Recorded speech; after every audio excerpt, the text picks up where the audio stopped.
Muy buenos días, buenas tardes a todos. Espero que estén bien. Bueno, los pronósticos eran que íbamos a tener muchas nubes y hay algunas, pero no tantas, clarianas. Tenemos algunos claros en el cielo aquí en Barcelona, en Cataluña, en la mayor parte, bueno, en algunas zonas de montaña más nublado por lo que han dicho, perdón. Pero pues aquí en Barcelona disfrutando también de algunos rayos de sol. Bienvenidos al programa Hablemos Hoy. Moisés Fernández, quien está con vosotros en esta hora de 12 a 1, 12 y 5 minutos. Estamos arrancando en esta hora con todos vosotros y pues siempre recordando que esta es una nueva temporada. Hemos estado en los últimos 4 años en Washington DC con un programa, un formato llamado Hablemos Hoy. Y ahora pues lo hacemos aquí a esta hora en Onda Paz. Lo hacíamos por Radio América y también por Onda Paz. Lo hicimos durante 4 años, como he dicho, en un formato pues muy relacionado, muy internacional,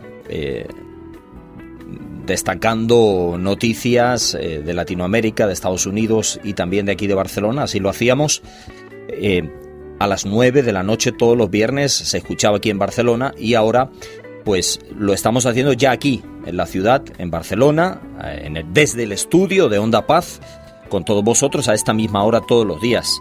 Así que, qué más que invitaros a que, bueno, os podáis sentir como en casa, os podéis sentir con un amigo, quien habla con vosotros, pues a esta hora todos los miércoles. Y pues queremos animarte a que estés con nosotros. Hoy tenemos una entrevista muy especial. Queremos hablar un poquito de la realidad, pues, y de lo que produce el terrorismo internacional, el terrorismo en los países, qué es hoy, qué está ocurriendo, cuáles son sus consecuencias y el uso sistemático, ¿verdad?, de este fenómeno para coaccionar a sociedades y gobiernos. Eso se está dando pues en muchísimos países del mundo y bueno, queremos valorar cuáles son sus repercusiones, cómo puede afectar esto a las democracias, ya que pues tenemos que hablar que los terrorismos han sido los causantes de los peores desastres, enfrentamientos y los que han puesto en jaque pues a muchísimos gobiernos en los últimos años. El terrorismo como táctica es una forma de violencia que se distingue del terrorismo de Estado, ¿verdad? Que por el hecho de que en su último caso los que hacen estos atentados no pertenecen o en este caso este último, los que pertenecen a atentados o terrorismo de Estado, de alguna manera pues están vinculados a entidades gubernamentales. Y el terrorismo de guerra pues tiene que ver exclusivamente con un conflicto dentro de una nación. Hay alguien que puede hablarnos muchísimo de esto y nos puede hablar de cuál es la situación actual, de cómo puede pues transcurrir pues a lo largo de los años, cómo puede afectar a las sociedades. Y pues nosotros queremos hablar hoy, queremos invitar al programa a alguien pues que es conocedor y que lo padeció en su propia persona, que ha representado a España pues como embajador ante las Naciones Unidas, también ante la OSCE y ha pues representado de alguna manera el foro que ha opinado sobre este asunto. Quiero invitarlos a que pueda conectarse conmigo, con quien les habla, con Moisés Fernández, también a través de Facebook. En Facebook, facebook.com/comunica y pone el número 7. facebook.com/comunica7, ahí hay un fanpage de quien os habla y pues os podéis conectar directamente conmigo y ahí interactuar. En ese Facebook, recuerdo, facebook.com/comunica y pone el número 7 o me busca por Moisés Fernández. Es también muy sencillo de encontrar ese fanpage donde estamos más de 4.000 personas que pertenecemos de alguna forma a ese club de amigos que estamos pendientes de todas las noticias aquí en Cataluña hoy, noticias que están afectando también al ciudadano de a pie, pero también al mundo político. Y de todas las repercusiones, pues estamos tratando de hacernos eco sobre todo lo que nos afecta, lo que verdaderamente nos interesa. Yo quiero invitarles también a que estén en Twitter. En Twitter, pues lo puede hacer encontrándome ahí en @trabajafuturo. @trabajafuturo en Twitter. Ahí estamos también muy pendientes de todas las noticias y quiero invitarte a que estés presente con nosotros. Va a estar hablándonos acerca de este tema que ya les he estado proponiendo a cada uno de ustedes, a vosotros. Javier Rupérez es alguien que es licenciado en Derecho y Periodismo por la Universidad Complutense de Madrid. Durante su etapa universitaria fue militante demócrata cristiano en la oposición al franquismo en el 63, después fundó la revista Cuadernos para el Diálogo, dirigida por Joaquín Ruiz Jiménez, escribió regularmente sobre cine, teatro y política. Ha sido embajador de España en los Estados Unidos en la etapa de Clinton y Bush. También ha colaborado en política, ha sido diputado, ha sido senador también y padeció el terrorismo de ETA en forma personal, ya que lo tuvieron cautivo durante 31 días. Se barajaron diferentes autores que podrían haber perpetrado ese secuestro.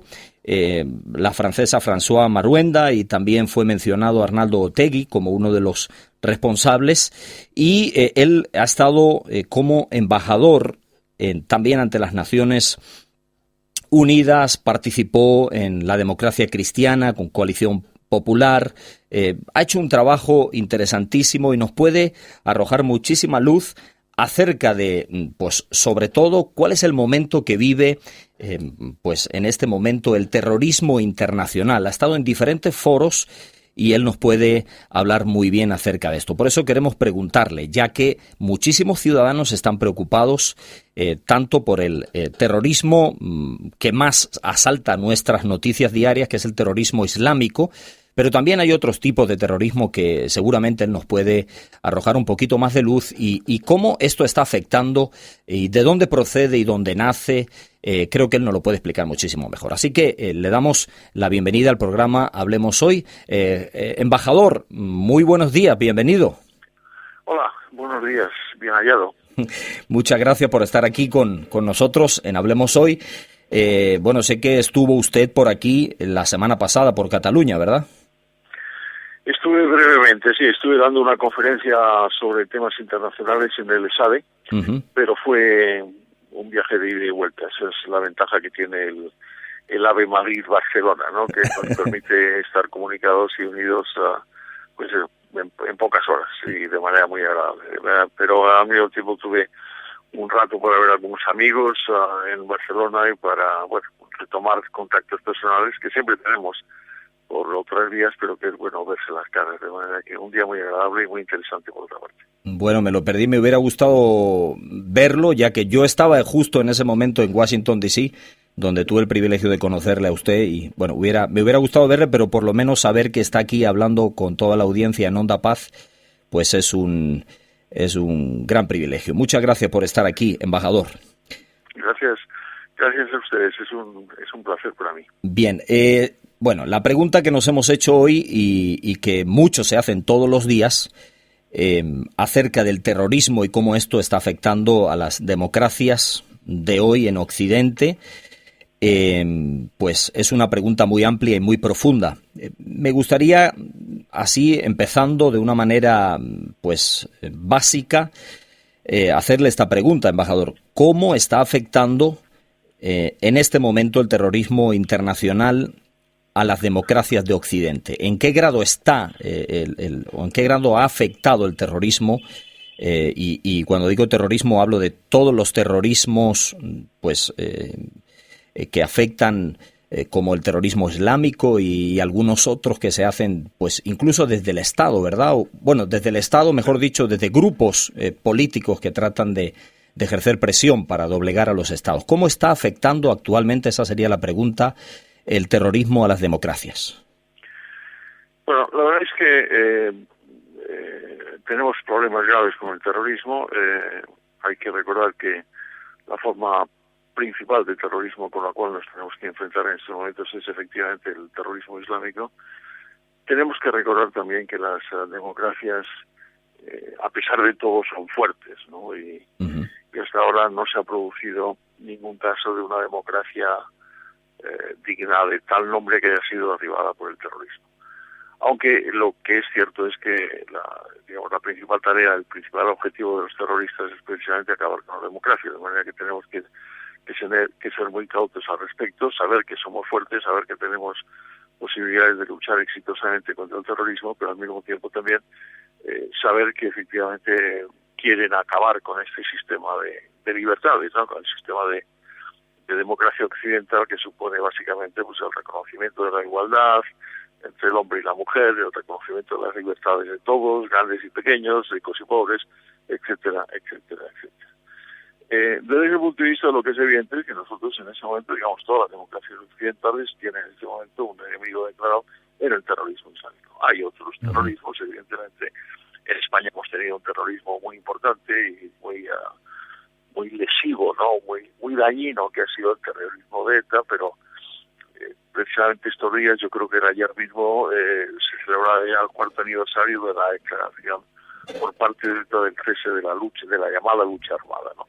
No se ha disuelto todavía, pero afortunadamente la violencia ha desaparecido y se ha debido fundamentalmente a la fortaleza de la democracia, de los cuerpos de seguridad del Estado y de la voluntad cívica de la ciudadanía para no ceder ante el chantaje terrorista. Pero en estos momentos, y sobre todo para nosotros de desaparecida de ETA, lo que tenemos que enfrentarnos es al terrorismo islámico, que además tiene en este momento una forma especialmente venenosa en el Estado Islámico, ¿no? En esa forma, digamos, pseudo-estatal que se ha creado sobre la base territorial de parte de Siria y de parte de Irak, y está amenazando directamente a toda la estabilidad en la zona, pero al mismo tiempo también esto lo está amenazando a todos, ¿no?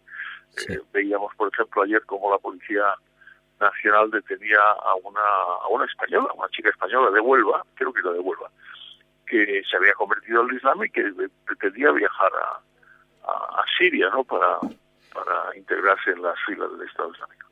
Y frente a eso tenemos que ser enormemente cautos, saber que eso existe, saber cuáles son sus ramificaciones y ser capaces de luchar contra ellos con todos los medios militares, los medios físicos, económicos, políticos, psicológicos, culturales, porque en ello nos va la vida, sí. Bueno, me venían algunos temas sobre... Vamos a ir ahí al tema del mundo islámico, pero una pregunta que tenía. ¿Sabe usted cuántos años tiene el terrorismo islámico o el terrorismo que se practica en Occidente para presionar a las democracias? ¿Qué antigüedad tiene esto, como lo conocemos hoy? Bueno, el terrorismo islámico es una vieja historia, ¿no? Pero, digamos, en tiempos contemporáneos se equipara o equivale a la aparición de lo que se llama el Islam político, ¿no? Que surge fundamentalmente en Egipto en los años 30 del siglo pasado y que supone una reivindicación de lo que es el Islam global, ¿no? El Islam como como noción que debería idealmente abarcar a todo el mundo para imponer la fe islámica a todo el mundo, ¿no? Y para la recuperación del califato, ¿no? Esto ha tenido diversas manifestaciones a lo largo de los últimos años. Las manifestaciones más brutales las hemos visto sobre todo a partir de los ataques contra las Torres Gemelas en Nueva York y el Pentágono en Washington en el año 2001, pero antes ya habían aparecido. Usted estaba allí, ¿verdad? Yo estaba, físicamente en aquel momento no estaba allí porque estaba aquí, estaba en Madrid, porque tenía una reunión con mis colegas en el Ministerio de Asuntos Exteriores, pero yo era el embajador de España en los Estados Unidos en aquel momento y lo sufrí de manera muy directa, ¿no? Y luego yo estaba allí también el 11 de marzo del año 2004, cuando otros terroristas, también islamistas, causaron la catástrofe y la masacre, la matanza que se produjo en Madrid en la estación de Atocha, ¿no? Y que acabó con cerca de 200 personas y no sé cuántos centenares de miles de heridos, ¿no? De manera que eso está ahí, ¿no? Y sigue adelante, ¿no? Sí, embajador, lo ha padecido, los que lo conocen lo saben bien, pero usted puede hablar con mucha propiedad. Usted lo padeció 31 días secuestrado por ETA en el año 79, ¿verdad? 79, sí. 11 de noviembre del 79. Exactamente. Sí. Entonces, recuerdo que en una entrevista anterior y en otros comentarios que le he visto hablar, usted puede hablar con propiedad del asunto. Mira, hay una alarma en la calle acerca y quisiera que, bueno, la idea es ser todo lo riguroso que uno puede cuando quiere dar respuesta a la sensación de que mucha gente tiene. Si esto es un ataque directamente racista o realmente tiene base y tiene fundamento para pensarse que, por ejemplo, como corre por ahí por la calle, y esto se lo voy a poner con este ejemplo. La semana pasada yo estaba entrando por la frontera a Estados Unidos, en la zona de aduana, en Miami, y el oficial que me atendió, ese oficial, él mismo me dijo en la entrada, me habló, cuando te hacen las preguntas básicas que te hace un oficial, me preguntó si venía de España y todo lo demás. Me dijo, ustedes tienen ahora mismo un grave problema porque están entrando todo ese asunto que tienen con los refugiados, y ahí está entrando gente peligrosa que se está tratando de filtrar para cometer atentados islamistas, ¿verdad? ¿Eso es así? ¿El ciudadano tiene que tener ese respeto? O sea, o no es verdad que se está filtrando gente, o se tiene que demostrar. ¿Cuál debe ser nuestra conclusión, embajadora, ante eso? Mire, yo creo que tenemos que separar las dos cosas, ¿no? Y ser extraordinariamente cautos en ese terreno. Primero, hay un grave problema de refugiados, un gravísimo problema de refugiados, de gentes que se ven desplazadas de sus hogares de origen, fundamentalmente en Siria ahora, pero también en Libia y en Afganistán y en Siria y en Irak, sí. y gente que se ve desplazada por la guerra, ¿no? En este momento hay más de 2 millones de refugiados en Irak, hay 1 millón en Jordania, hay otro millón en Líbano. Hay otra gente que ya no sabe qué hacer y está desesperadamente atravesando el Mediterráneo para buscar sitios en donde sobrevivir. Sí. Yo creo que frente a esa realidad nosotros en Europa, al fin y al cabo, no se dirigen a otros puntos del mundo, ni siquiera se dirigen a Arabia Saudita, por ejemplo, se dirigen a Europa. ¿Por qué? Porque imaginan que en Europa van a encontrar refugio, van a encontrar comprensión, sí. Van a encontrar respeto para sus derechos y van a encontrar eventualmente trabajo. Yo ya sé que todo eso es muy complicado, pero Europa está fundada sobre el respeto a los derechos humanos, sobre la compasión hacia el que sufre. Cualquier tipo de negativa ante ese tipo de realidad sí. Sería la negación de la esencia de Europa. Y por otra parte debemos recordar que los españoles también hemos tenido miles de refugiados por la guerra civil, por razones económicas, que han sido recibidos en otros países. A mí me entristece ver como países como Hungría, que ha tenido también muchos refugiados y muchos exiliados como consecuencia del comunismo, hoy se niegue radicalmente a recibirlos. De manera que yo creo que eso lo tenemos que tener en cuenta. Sería negar nuestra propia esencia si nos negamos radicalmente a recibir a los refugiados. Ahora, dicho todo lo cual, es evidente que esos miles de refugiados plantean problemas sí. Problemas económicos, plantean problemas demográficos, plantean problemas de ubicación de esa gente, y es perfectamente comprensible, perfectamente lógico que los terroristas en el Estado Islámico hayan situado entre esos miles que vienen gentes que efectivamente pertenecen a ese tipo de pensamiento. Yo creo que eso hay que tratarlo también con todos los medios a nuestro alcance, desde el punto de vista del orden público, de la investigación de los servicios de inteligencia y de los servicios de seguridad.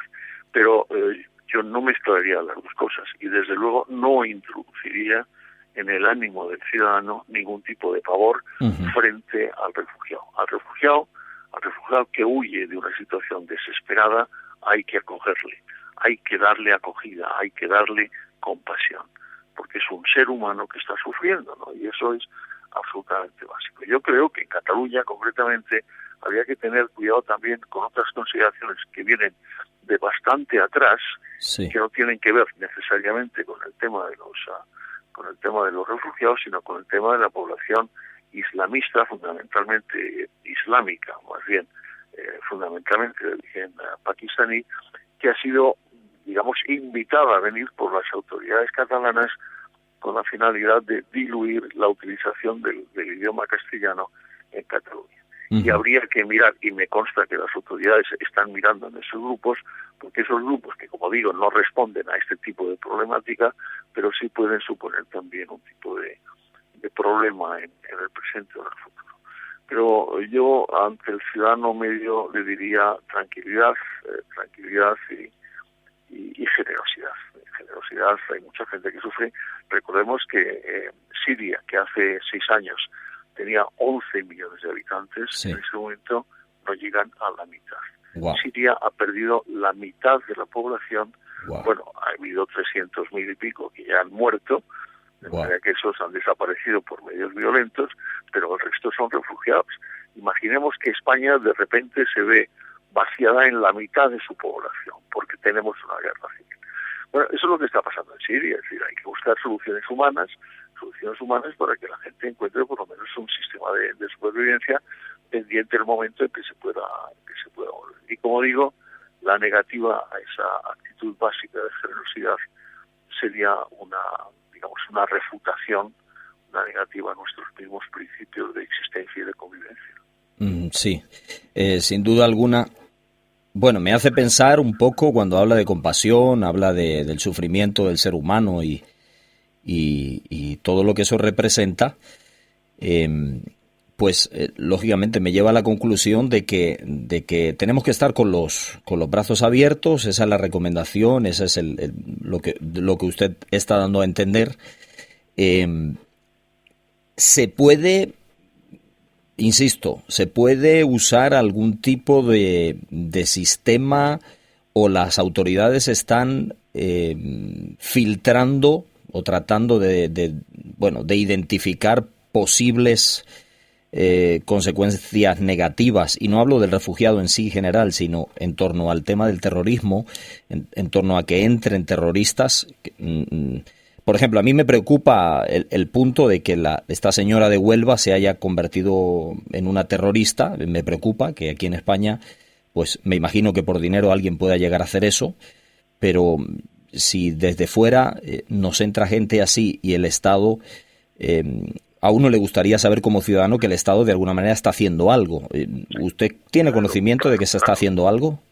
Claro que lo está haciendo, Es decir, el sentido de la generosidad y de la compasión tiene que ser naturalmente acompañado por un sentido realista de lo que son las posibilidades económicas para cómo, cuándo y en dónde albergar a esas personas, y al mismo tiempo también para saber quiénes son, para identificarlos, por razones absolutamente evidentes. Conviene saber exactamente, hay que documentarlos, ¿no? Uh-huh. Y naturalmente los servicios de seguridad, estoy absolutamente convencido que en ese momento también están trabajando para saber quién es quién, ¿no? Y quién pretende qué y quién viene de quién. Eso es absolutamente evidente. Pero yo creo que tenemos que tener muy claro el orden de prioridades, ¿no? Uh-huh. El orden de prioridades no es empezar por abajo, decir que son los terroristas.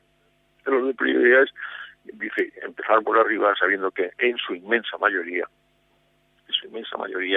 hombres, mujeres y niños, es gente que está huyendo de una situación imposible y que están pura y simplemente buscando la supervivencia, buscando cómo vivir, ¿no? Ok. Bien, bueno, usted ha mencionado esto, ya para ir bajando y no robarle más tiempo. ¿Hemos vencido a ETA? ¿La democracia ha vencido a ETA? En lo policial, sí. Es decir, ETA en este momento no tiene capacidad de matar, no tiene capacidad de extorsionar, está muy reducida, y está, digamos, gran parte de sus pistoleros y asesinos están en la cárcel, ¿no? Pero políticamente no sé si hemos vencido a ETA. En este momento en Navarra, por ejemplo, tenemos gobiernos tanto municipales como regionales, autonómicos, que si no son directamente de ETA, están formados por gente que han sido de ETA y son simpatizantes de ETA, ¿no? Uh-huh. Eso es evidente. En el País Vasco en este momento también existen formaciones políticas que incluso ya tienen representación parlamentaria en el Parlamento Nacional, que son claramente productos de ETA, ¿no? El gobierno vasco, el gobierno nacionalista vasco, está en estos momentos, ya desde hace algunos años, intentando proceder a una reinterpretación de los hechos, de manera que allí donde se produjo el asesinato a mansalva por parte de unos pistoleros que no tenían absolutamente ninguna razón para hacerlo, pues hay una especie de descripción de un conflicto que nunca existió, en donde todos son igualmente malos o buenos, ¿no? Y eso también es una derrota de la democracia. De los 800 y pico asesinados por ETA, pues hay al menos 300 casos que todavía quedan impunes, ¿no? Y no se sabe bien quiénes han sido, ¿no? Sí. De manera que yo creo que tenemos que estar muy alertas, yo creo que tenemos que ser muy conscientes de que esa narrativa, como se dice en estos momentos, sí, ¿no?, de lo que ha ocurrido tiene que pertenecer a las víctimas y no a los verdugos, y al mismo tiempo también la democracia, es decir, la generación política de la democracia a través de los partidos políticos tiene que ser consciente de que si al final de la historia resulta que la vida en el País Vasco y en Navarra, sí, y eventualmente en alguna otra parte del país queda en manos de los herederos de ETA, pues hemos perdido, ¿no? Sí. Hemos perdido. Sí. Y eso es un dato que hay que tener en cuenta. Yo me alegro de que ya no haya violencia, sí, pero yo creo que para todos aquellos que tenemos una conciencia clara de cuál es el sentido de la democracia, que esas partes de España estén dominadas por gentes afines a ETA o herederos a ETA, pues no es nada positivo. ¿Y qué le parece? Le voy a hacer la pregunta con todo el rigor y el respeto que usted me merece. ¿Qué le parece que, por ejemplo, Arnaldo Otegi esté aconsejando que se votara un partido en Cataluña que hoy pues es la llave para que pueda dar gobierno en la nueva realidad de las últimas elecciones autonómicas aquí en Cataluña? Pues eso debería ser una reflexión para todos aquellos que han votado ese partido en Cataluña, claro. Otegi es un pistolero, es un asesino, es un hombre que está en la cárcel actualmente por sus vinculaciones con el terrorismo etarra. Es un hombre que no tiene otro currículum vitae que no sea pura y simplemente su hoja carcelaria, no ha hecho otra cosa, de manera que digamos, para mí sería una reflexión para todos aquellos que votan a aquella cosa que el partido político que recomienda a un pistolero. Esa es la realidad, ¿no? Es la realidad, pero así son las cosas. Es decir, en este momento hay sectores en el País Vasco, como hemos visto hace unos pocos días, sí, que están reclamando la libertad de Otegi porque le quieren como presidente del gobierno vasco, ¿no?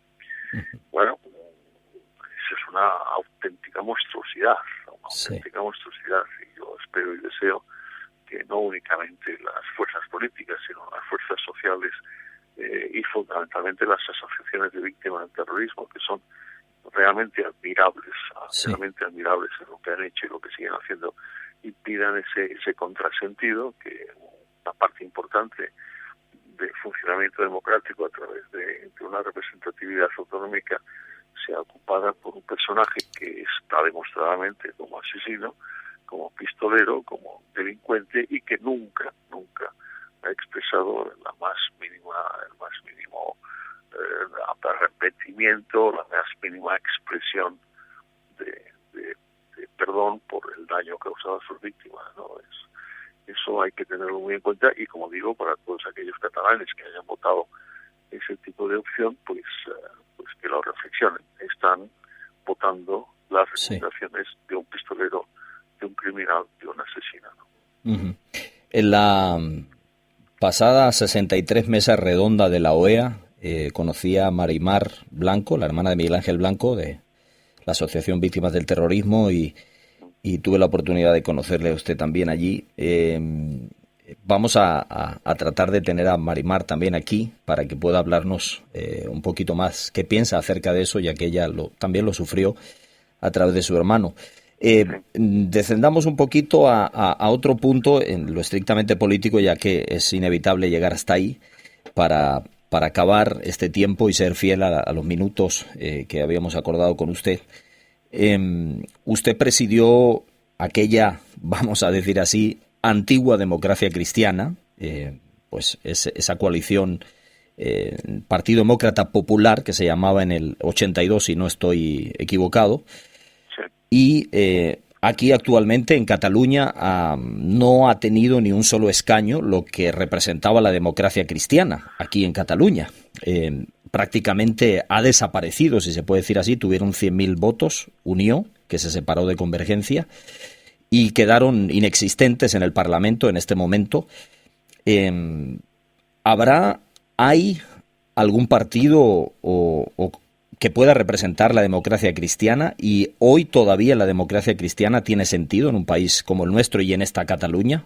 ¿Qué piensa usted, embajador, para ir terminando? Mire, eso es una cuestión. Yo creo que efectivamente, digamos, lo que inspiró originariamente a la democracia cristiana era, digamos, un deseo de inspirar los funcionamientos democráticos sobre la base de ideas culturalmente cristianas, pues no está hoy únicamente en un partido que se llame Demócrata Cristiano, está en muchas partes, ¿no? Uh-huh. De manera que, desde ese punto de vista, pues con la excepción de Alemania, por cierto, ¿no? Pues donde sigue siendo el partido mayoritario, además sí, el partido del gobierno, del poder, pues, y algunos otros países. Bueno, embajador, perdona le interrumpe.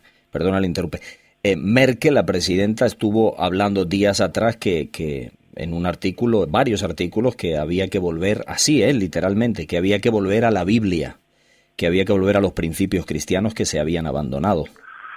Bueno, a mí eso me parece muy respetable. Creo que en la constatación de la ciudadanía política en la que estamos viviendo en estos momentos, a mí eso me parece muy respetable, pero creo que también hay que tener en cuenta que hay otros factores en la ciudadanía que no son necesariamente cristianos ni necesariamente religiosos, ¿no? Uh-huh. Pero que sin embargo coinciden en los mismos planteamientos. Al fin y al cabo, la democracia representativa es una idea cristiana, uh-huh, y no hace falta bautizarla para que sea una idea cristiana, ¿no? El respeto a la dignidad de la persona es una idea cristiana, el respeto a la igualdad entre hombres y mujeres es una idea cristiana, la lucha contra la violencia es una idea cristiana. Digamos, eso lo decía Chesterton, el escritor británico, ¿no? Que decía que la Revolución Francesa era un conjunto de ideas inspirados por el cristianismo, pero que se habían vuelto locas, ¿no? Creo que eso es así, ¿no? La verdad que a mí me parece muy respetable lo que dice la señora Merkel. Me parece, por otra parte, evidente que no podemos, digamos, en un país como este, ¿no?, que tiene tan larga y tan profunda tradición el cristianismo, aunque solo sea reducido a efectos culturales, no podemos abandonar esa tradición porque es parte de nuestra esencia, ¿no? Uh-huh. Pero dicho todo lo cual, yo creo que efectivamente, pues bueno, el mundo ha ido evolucionando. Yo lo he vivido en mis propias carnes como demócrata cristiano. Usted es cristiano, ¿verdad? Yo soy cristiano, católico, apostólico y romano. Usted lo aplica en su propia política, lo ha hecho en su propia vida, me imagino también en algún momento, ¿no? Claro. Yo tengo mis principios y creo que efectivamente esos principios no son únicamente principios para regir la vida personal, sino también para regir la vida colectiva, ¿no? Pero al mismo tiempo también me guío por la tolerancia y por la comprensión de lo que es el buscar una sociedad plural en donde deben convivir, de acuerdo con unos principios comunes, gentes que son cristianos y gentes que no lo son, gente que son religiosos y gentes que no lo son. Negar esa realidad sería absolutamente ridículo y contraproducente en estos momentos, ¿no? La verdad es que con la confianza en los mismos principios que han guiado toda mi vida en este momento, pero sin embargo comprendo que hay que buscar espacios más amplios de confluencia, ¿no? La UCD fue un espacio más amplio de confluencia, el Partido Popular en su momento también, aunque ha perdido mucha de sus esencias, así es una confluencia también, y yo creo que un partido como Ciudadanos pues es también perfectamente comprensible dentro de un marco de confluencia en donde hay gentes varias, con sensibilidades varias que confluyen con ese tipo de planteamientos. Yo creo que desde ese punto de vista Unió hacía mucho tiempo que dejó de ser un partido digno de ser llamado demócrata cristiano. Era un partido nacionalista, más o menos aguado, en cualquier caso hasta el último momento pegado al nacionalismo radical de Convergencia. La verdad que a mí no me extraña en absoluto que haya obtenido el pésimo resultado que ha obtenido, porque nunca existió la reclamación demócrata cristiana, incluso desde el punto de vista internacional. Hace tiempo que Unió fue expulsada de las instancias internacionales demócratas cristianas. Uh-huh. Y de eso no me cabe la menor duda, ¿verdad? Usted tiene libros publicados como Estado Confesional y Libertad Religiosa en 1970.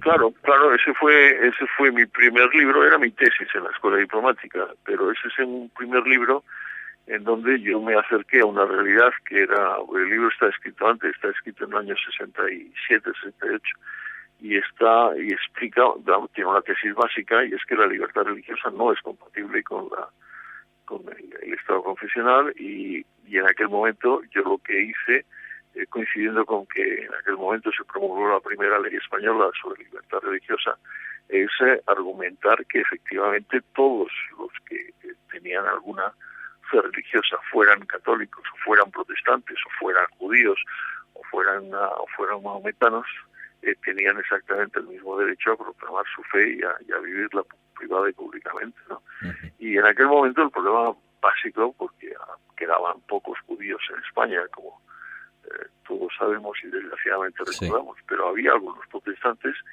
y yo modestamente creo que jugué un papel relativamente importante para que el protestantismo español tuviera la posibilidad de tener sus centros de culto, sus manifestaciones, sí, que no se sintieran como ciudadanos de segunda, ¿no? Sí. Y ese es el espíritu del libro, espíritu al cual, por otra parte, aunque los tiempos han cambiado y naturalmente las leyes en este momento, sí, son mucho más abiertas, mucho más generosas y mucho más equiparables con el mundo occidental, sin embargo el espíritu sigue siendo el mismo. Sí. Bueno, para que la gente sepa, algunas, ¿verdad? He dicho algunos de los libros, pero está Europa entre el miedo y la esperanza en el 76, España en la OTAN, relato parcial en 1986, Secuestrado por ETA en el 91, El precio de una sombra 2005, El espejismo multilateral 2009 y el último creo que es Memoria de Washington 2011, ¿es así? Sí, yo creo que he publicado después un libro sobre el español, la lengua española en las relaciones internacionales, uh-huh, que ha sido un poco más reciente, pero sí, básicamente son mis libros, sí.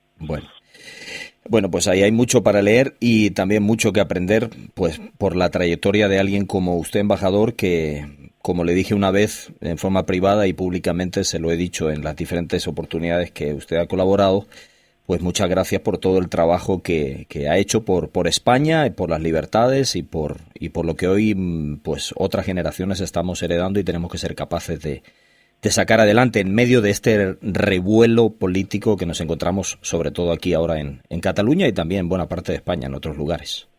Sí, bien. Bueno, pues muchas gracias, Dani. Muchas gracias por esas palabras que me llenan de satisfacción y que al mismo tiempo me llenan de humildad. Seguiré trabajando en todo lo que pueda para que efectivamente los españoles y en general todos los habitantes del mundo sean cada vez más libres, cada vez más justos y cada vez más iguales y cada vez más prósperos, ¿no? Que es de lo que se trata, ¿no? Bueno, pues muchísimas gracias y esperamos tenerle por aquí de nuevo. Muchas gracias, don Moisés. Encantado de oírle y hasta muy pronto, espero. Hasta pronto, embajador. Gracias. Dios. Bien, ahí quedaron las palabras.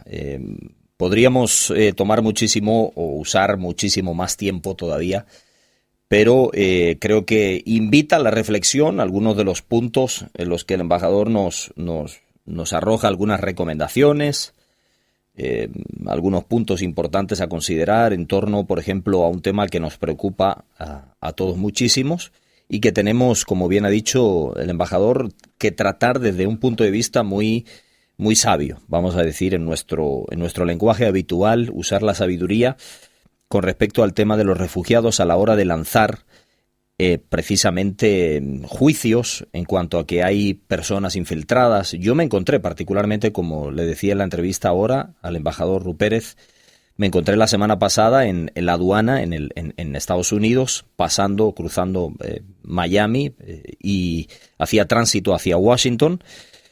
Y un oficial de los que están en la frontera me lo dijo claramente, me habló y me dijo, ustedes tienen un grave problema por el asunto mismo de los refugiados, ¿verdad? Que son cientos de miles, pero también ahí hay gente infiltrada que son peligrosos y que de alguna manera se van a meter dentro del país. Bien nos recomendaba el embajador que este tema hay que tocarlo, voy a decir yo, con pinzas y que a la hora de emitir un juicio no podemos dejar de lado nuestra responsabilidad, pues como un país democrático, como un país que también salió en momentos de crisis, en momentos de guerra civil, en momentos de mucha necesidad, y que salieron españoles, gente de Galicia, de Cataluña, de todos los lugares de la península ibérica, salieron no solamente para Latinoamérica u otros países, sino que también, por ejemplo, al norte de África. Hubo momentos en los que se pidió asilo político en diferentes países, y ahora hay personas que huyen de sus países y que necesitan pues esa misma respuesta que nosotros, vamos a decir así, o nuestras generaciones pasadas tuvieron en un momento de crisis. Sobre todo si apuntamos a nuestra óptica y a nuestros valores cristianos, pues todavía creo que aflora mucho más el sentido de esa recomendación, y que la hace mucho más válida. Así que, hemos hablado sobre eso, sobre el tema de los refugiados, el islamismo, la antigüedad que tiene, cómo se origina también, y lo que puede ser en nuestra sociedad. Pero por encima de todas las cosas, la cordura, por encima de todas las cosas, los principios que están establecidos en nosotros a través de la palabra de Dios y de los principios, pedir sabiduría, y también, pues, desde ya a título personal, tener un juicio equilibrado.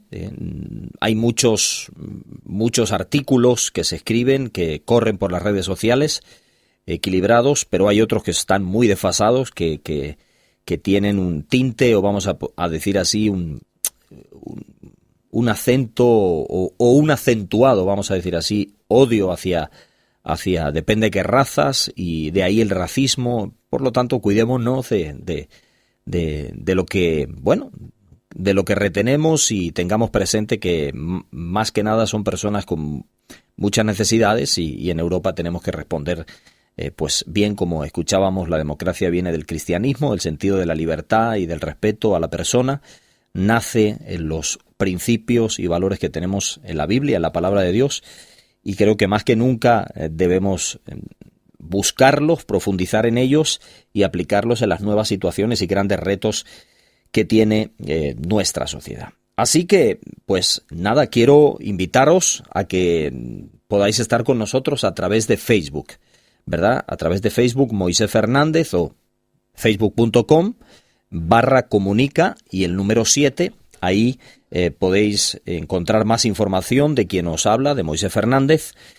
Pues comentaros que vamos a seguir en esta línea de entrevistas, pues los miércoles a esta misma hora, de 12 a 1, con vosotros, hablando de temas y teniendo personajes, no solo del mundo de la política, sino también otros personajes en temas que vamos a ir abordando progresivamente, que nos interesan a todos, tratando de marcarlos en la realidad catalana, en un momento que consideramos único, histórico, fundamental para profundizar en lo que queremos, cuál es el rumbo que queremos darle a nuestras siguientes generaciones, cuáles son los principios que queremos establecer. Sin duda estamos en un momento que no podemos pasar por alto como si nada pasara. Estamos en un momento sociopolítico muy importante, las leyes que se van a ir aprobando, todo lo que en el futuro va a acontecer con respecto a la clase política, requiere nuestra atención más que nunca, como cristianos, como gente que tiene principios y que los puede transferir a una sociedad que, como digo, cambiante, necesita escuchar la voz de aquellos que, pues como nos decía el embajador Ru Pérez, tienen unos valores establecidos, valores de libertad, valores de democracia, de respeto al ser humano, para continuar, pues seguir mejorando como sociedad dentro de una plataforma equilibrada, seria y rigurosa, ¿verdad?, en todos los aspectos. Así que gracias por estar con nosotros aquí. Simplemente quiero invitarte a que te hagas parte a través de Facebook. Es más sencillo. Si en algún momento, un día, nos quieres llamar, si estás escuchando y quieres intervenir en el programa, pues también lo puedes hacer. Puedes llamar al 932466797 si así lo deseas. Vamos a tratar siempre, al terminar las entrevistas con tiempo, de que tú puedas participar, si así lo deseas, llamando para opinar sobre lo que aquí se ha hablado, ¿verdad? Lo que hemos hablado, por ejemplo, en en este tema de hoy, en el 93-246-6797. Tienes la libertad de participar si así lo deseas. Si quieres llamar ahora, nos quedan 5 minutos, muy poco tiempo, pero lo puedes hacer. Me dice Alex que sí, que lo puedes hacer, que no hay ningún problema. Por lo tanto, yo te invito, si quieres participar, pues, o dar cualquier opinión acerca de lo que se ha estado hablando, pues lo puedas hacer libremente participar. Si no lo quieres hacer hoy, también la semana que viene trataremos también en los minutos finales de que tú puedas participar, si así lo deseas, vía teléfono en vivo, como lo puedes hacer ahora en el 246-6797, o lo puedes hacer a través de Facebook en la página Moisés Fernández. Ahí lo puedes encontrar muy fácilmente. Aquí nos llega un comentario, por ejemplo, de Roxana, que dice, Roxana Córdoba dice: buenísimo programa. Muchas gracias, Roxana, por tu opinión. Pues siempre nos agrada, nos satisface saber que hay gente que nos está escuchando. Y bueno, me llama mucho la atención el logo que tiene puesto en su nombre, la página de Facebook. Ahí hay un vínculo, ¿verdad?, del día de la lucha contra el cáncer. Ella pues nos está saludando a estas horas desde Virginia, desde Estados Unidos. Nos están escuchando y bueno, pues les damos muchos saludos allí a todos. Bien, nos vamos a despedir y nos encontramos la semana siguiente a esta misma hora, en este mismo programa Hablemos Hoy, con todos vosotros. Si queréis sugerir algún tipo de tema que os interese, podéis hacerlo al 638-955-740. Ese es mi teléfono personal. Si quieres llamar y hacer alguna sugerencia, 638-955-740. Ahí nos puedes llamar y ahí te comunicas con nosotros, un mensaje o por el WhatsApp o llamando directamente al teléfono móvil. También recuerda en el Facebook y en Twitter. En Twitter es @trabajafuturo. @trabajafuturo. Ahí estoy opinando, siempre con temas atrevidos en cuanto a nuestra realidad política, social. La semana pasada entrevisté al periodista, al director del Washington Post en Washington, D.C., donde estuve estos días atrás, y fue una entrevista muy interesante que lo pueden encontrar en el podcast de Onda Paz. Si llega tarde a la entrevista del embajador Rupérez sobre el tema de terrorismo del que hemos hablado ahora, pues también puede escucharlo. En unos instantes va a estar y bueno, para nosotros va a ser siempre una bendición poder ayudar a toda la gente que nos escucha, arrojando, como digo, información rigurosa, desde el rigor, ¿verdad? Y desde el respeto a todas las formas de pensamiento que las hay, ¿verdad? Creo que hay alguien ahí en línea. Adelante, buenos días, buenas tardes. Hola, buenos días, buenas tardes, Moisés, soy Julio. Hola, Julio, ¿qué tal? ¿Qué tal, querido amigo? ¿Qué tal? Nada, felicitarte por la entrevista con don Javier. Gracias. Y el tema da mucho de sí, ¿no? Sin duda. Creo que has abordado sucintamente puntos importantes, calientes, del terrorismo. Un hombre que también que lo vivió en sus propias carnes y que salió bien parado, extrañamente. Sí. Porque, bueno, ya sabes que muchos de los que fueron secuestrados por ETA murieron a manos de estos desalmados, ¿no? Sí, sin duda. Asesinados vilmente. Sin duda fue fuerte. Él lo explicaba en el testimonio. Bueno, ahí en el podcast está la entrevista que le hicimos meses atrás, Julio, y él lo explicaba de una manera muy personal. Hoy no lo hemos hecho así, pero él tiene una experiencia personal muy fuerte. Incluso yo le pregunté, bueno, acerca de sus convicciones cristianas en un momento tan difícil, 31 días. Y sin duda hoy él, como experto en terrorismo internacional, colaborador a nivel internacional en el terrorismo, pues da unas recomendaciones, o mejor dicho, cátedra acerca de cómo proceder y cómo conservar los valores en medio de revuelos políticos, ¿verdad?, que terminan siendo perjudiciales para la democracia. Sí, sin entrar en valoraciones de color político, que sí, evidentemente pues para algunos este hombre pues tiene su color político, como cada uno tiene el suyo, claro, en la libertad que de la que disponemos, por nada más faltaría que cada uno no pudiera Espera, pero sin duda alguna, este hombre también ha sido uno de los padres de la nueva democracia española. O sea, Javier Ruiz Pérez, no solo protagonista por el secuestro que sufrió en sus carnes, sí, así furtivamente, sino que él es uno de los padres de la política española de esos primeros años tan convulsos, en parte inciertos, y al final, unos años que han resultado ser, evidentemente ya quizá está caducando ya esa temporada, ¿no? Lo que dice nuestro amigo don Pablo Iglesias, el Coletas, pues que el candado del 78 se tiene que abrir. Yo creo que es verdad. sí. En eso es cierto, pero sí que en esos años tan inciertos, él pertenece a esa raza y a esa generación de políticos, sí. Que digamos mentorizaron un cambio, sí, lideraron un cambio sin saber exactamente a dónde iba a parar la cosa del todo, pero que fueron valientes y aguerridos, y él es uno de ellos, y aunque tiene una voz muy juvenil, pues ya es madurito, y es uno de esos hombres de la época de Soletura, de Herrero de Miñón, que de derecha e izquierda hablamos. Sí, Julio, él fue un opositor al franquismo desde la izquierda. O sea, en el inicio de sus días en la política fue un opositor al franquismo en aquella época. Después fue madurando según su criterio y se posicionó más en el centro de la derecha española, pero bueno, ha jugado un papel, como tú dices, fundamental en las libertades que hoy disfrutamos todos los españoles, sin duda. Sí. Hombre, ¿quién no se podría posicionar contra el franquismo, que era una dictadura además perniciosa, pero sí. No había más remedio pero desde la izquierda, o sea, hoy es un hombre que aparece como la derecha, ¿verdad? Era un hombre desde la izquierda.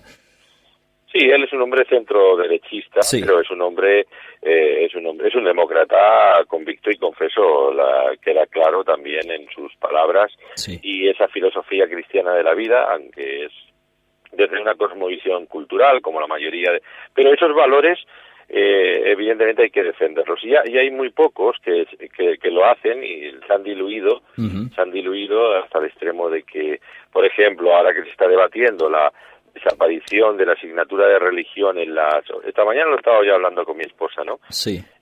Por una parte es cierto, ¿no? Yo pedía también al profesor José Antonio Marina, que le preguntaban en otra entrevista esto, y decía,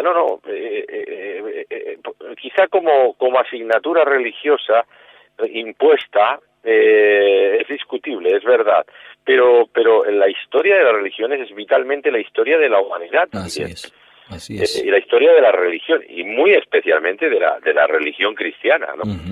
Es la gran historia de la humanidad, es el meollo de la historia humana, y entonces eso no se puede prescindir ni por momentos de ello, ¿no? Esto hay que enseñarlo no se puede perder de vista, porque si no perdemos los valores esenciales de la vida en su sentido más primario, y los valores de la propia democracia como que sustenta. Exacto. O sea que es muy interesante, ¿no? Sin duda, los valores de la propia democracia, donde se funda y donde se origina la democracia, como él mismo nos decía, el embajador ahora, en los principios cristianos. Desde el cristianismo nace la democracia que hoy, pues yo creo que, como diría alguien así popularmente, el sistema de los menos malos, o de los malos, el menos malo, es la democracia. Sí, es ¿verdad? Y ese tenemos que conservarlo.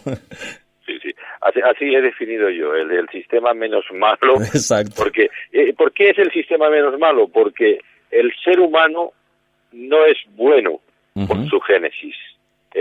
No es bueno, no quiere decir que no haya buena gente, claro que sí, si no el mundo sería caótico, ¿no? Sí. Que hay gente de buen corazón, pero tenemos esa tendencia al mal. De hecho, el conflicto universal que hay en la humanidad es el conflicto entre el bien y el mal, pero parece por momentos que el mal y el terrorismo es uno de las plagas del siglo XX y XXI de una forma atroz. Sí. Y además que no va a menos, sino que va a más. Sí. Aparecerán nuevas formas de terrorismo.